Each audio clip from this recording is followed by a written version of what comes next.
All right, let's go to the Patriot Mobile Newsmaker line. A good friend of this program, Congressman Guy Reschenthaler, joins us. Congressman, very disturbing developments from last night. I understand that a group of Republicans will be meeting with the president later today. What can you tell us in the aftermath of that FBI raid? Absolutely. Todd, first off, thanks for having me on. Please call me Guy, and congrats on the 75 years. That's huge. As far as this raid last night, Todd, people are mistaken if they think that this is just about Donald Trump. It's the regime, the ruling elite that have nothing but disdain for everyday Americans. Donald Trump is just getting in the way.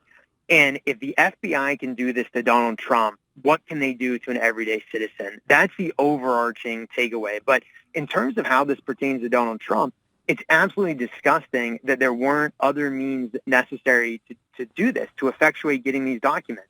And the FBI can say, well, these documents belong to the National Archives and so forth. Okay, that's fine, but why would you do a raid on Mar-a-Lago if you're not trying to cast doubt upon President Trump's 2024 run, continue to harass and annoy the president, and try to delegitimize his legacy? But I can tell you, Todd, this isn't going to work. I think that moderates and people that might have been on the fence about the president are going to galvanize around him, because the American people know that inherently this is an abuse of power by the FBI, an FBI that's turned into a political tool of the Democratic Party. And I think it's important for people to understand here that, this is not, President Trump sitting down with the National Archives or with the FBI. These are conversations that were had with the attorneys. So this is, again, I think people are maybe not understanding how these kinds of things operate. So typically you have an attorney and you're able to work these things out privately or quietly without having to have the FBI stage a pre-dawn, guns drawn raid. Right, exactly. And that's how it was handled with former presidents when there was efforts to get documents.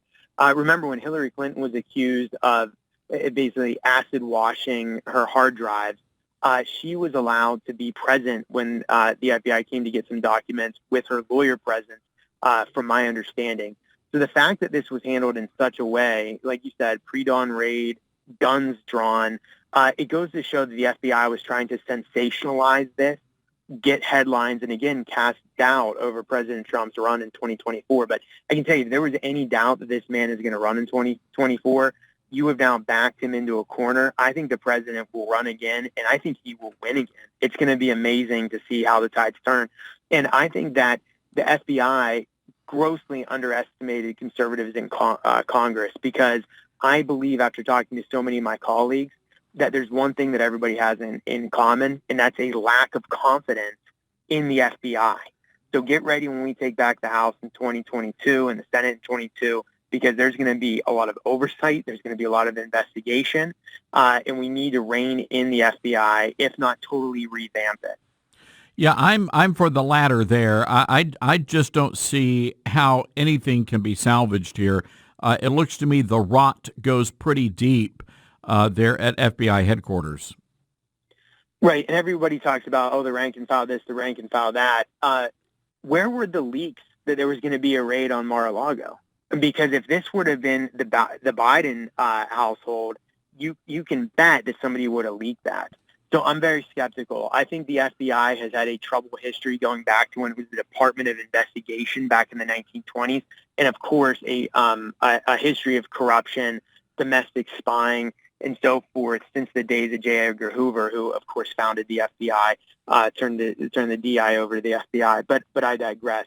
But I can tell you, Todd, that what you saw on display was a political hit job, and it's not going to work because President Trump can overcome this and run and win in 24. Yeah, I mean, I think, to your point, I think he almost has to run now to restore legacy and to vindicate himself, at least in the eyes of history, because this is such an unprecedented event. It angers me, Congressman, the level of hate and the vitriol that's been directed from the deep state towards President Trump and the Trump family.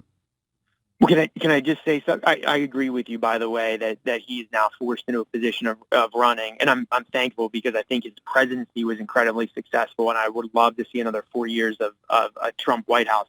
But in terms of the disdain you were talking about, I can tell you, having to go to D.C. 2 or 3 weeks a month, dealing with people in the bureaucracy, the disdain is real. I often say that if you eat at a Cracker Barrel, if you shop at a Walmart, if you go to church on Sunday, they mock you, they laugh at us. So there really is a schism. And if you think that this isn't an us versus them scenario after this raid, you're kidding themselves. You have the woke yuppie liberals, the ruling elite, the regime, whatever you want to call them, the deep state, the bureaucracy, you name what you want to say. But you have that class, and you have it pitted against everybody else because they view us as a bunch of country bumpkins and flyover country. No doubt about that, but they certainly do love to audit us. I mean, when you look at the map, I mean, most of the audits are taking place in red states. And just wait until you have 87,000 more IRS agents. So in light of what you saw last night with this raid, just extrapolate that to what the IRS is going to be doing with conservative small business owners. Conservative charities. Remember Lewis Lerner. Yeah. So again, in this bill that we have to vote on Friday, the reconciliation bill, the Democrats are adding 87,000 new IRS agents, and they say, we're gonna go after billionaires. There's a handful of billionaires in the United States. You don't need 87,000 agents. Those tens of thousands of agents, they're going to be used to go after conservative business owners. Think you're the guys that own the HVAC companies, the guys that are plumbers, the guys that have a dog, care business or whatever. Those are the people the IRS is going to be targeting. It's going to be the backbone of our economy, small business owners, and in the core of the Republican base, which is small business owners. Congressman, we're going to leave it there. Really appreciate your insight here, and I really do hope that we're able to take back the Congress in the fall. Real quick, are you going to be at this meeting this afternoon? No, unfortunately, I'm not going to be there. All right. Well, very good. Congressman, again, thank you so much for your time. Thanks, Todd. Take care. Guy Reschenthaler, everybody, a great congressman from the Commonwealth of Pennsylvania.